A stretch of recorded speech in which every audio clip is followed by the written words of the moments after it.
At 00:15 hours on the 5th of June 1944, General Eisenhower, Supreme Commander Allied Forces, took the momentous decision to launch Operation Overlord, what we now call D-Day, the largest sea and airborne invasion the world has ever seen. After 5 years of war, all that time training and waiting, who knows what those sailors, soldiers and airmen felt.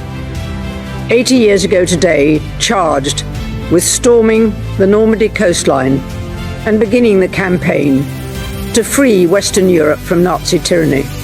One of those sailors was my husband's uncle, Sub-Lieutenant Keith Simons, who at the age of 20 was in command of 3 landing craft at Gold Beach in the first wave on D-Day. Recalling in his memoirs the evening of 5th of June, he wrote, "At last, it was time for our briefing. Our confidence was dented by predictions that casualties in the first wave were likely to be heavy. Everyone was quite subdued, but it was all very matter-of-fact. They were in those days. After supper, we sat around making light conversation and listening to the chaplain playing his violin. My cabin companion was a captain in the Green Howards, a charming man who had been a solicitor before the war. We talked about what he would do when the war was over. Sadly, he was killed in France only a few weeks later.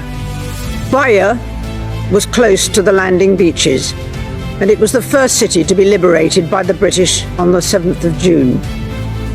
The city's hospitals were soon full of the wounded from the surrounding battlefield. For those who could not be saved, this was their final resting place.